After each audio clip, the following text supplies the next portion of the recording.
The hospital staff can't stop marveling at Jinwoo's dramatic transformation.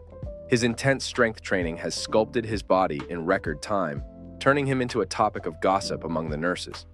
One day, a nurse enters his room post-workout and is taken aback by his impressive physique. Blushing, she stammers that he's being discharged today and nervously asks for his phone number. Clueless about her intentions, Jinwoo shares his number, thinking it's part of the discharge paperwork. Meanwhile, S-rank hunter Baek Yoonho appears on a popular morning news show. The host highlights that there are only 7 S-rank hunters, then shifts the conversation to Baek's life outside the dungeons. Baek discusses his daily training regimen, a rigorous routine he began during his days as a firefighter, emphasizing the importance of maintaining his skills even off the battlefield. At home, Jinwoo's sister Gina watches Baek's interview on TV, but quickly realizes she's running late for school. As she rushes to get ready, a groggy Jinwoo, still sporting bedhead, greets her. She's startled to see how much more muscular and taller he appears.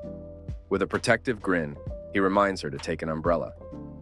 Jinwoo then turns his attention to his daily training quests. After allocating his stat points from a recent dungeon boss fight to strength, agility, and perception, he is interrupted by a phone call from his landlord about overdue rent. The landlord offers to extend the deadline, but Jinwoo insists on paying immediately, deciding he needs to find raid work to cover the rent. Although Jinwoo is now strong enough to tackle high-level dungeons, he remains officially an E-rank hunter and is cautious about drawing too much attention. He scans job listings and finds one that piques his interest. At the raid group's meeting spot, a construction site, he meets raid leader Hwang Dong-suk. Despite Jinwoo's reputation as the weakest hunter, Hwang accepts him to fill the team's quota for entering a C-rank dungeon.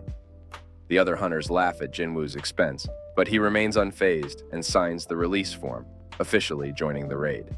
At the dungeon gate, Jinwoo meets 21-year-old D-rank hunter Yoo Jinho, who is decked out in brand-new, expensive armor.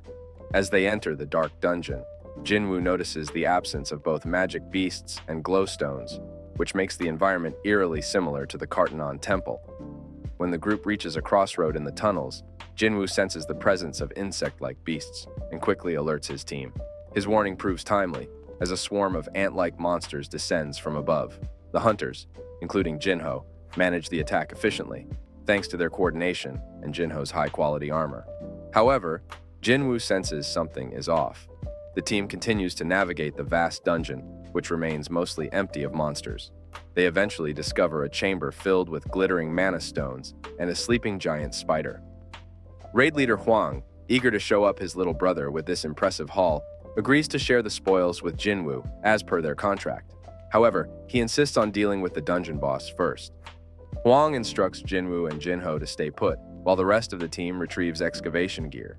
Suddenly, they detonate an explosion, sealing Jinwoo and Jinho inside the chamber with the spider. The plan is to use them as bait, letting the spider feed on them so the rest can safely harvest the mana stones. Realizing the betrayal, Jinwoo tells Jinho to stand back. He's prepared to take on the boss himself. Subscribe to the channel for more Anime Sphere recaps.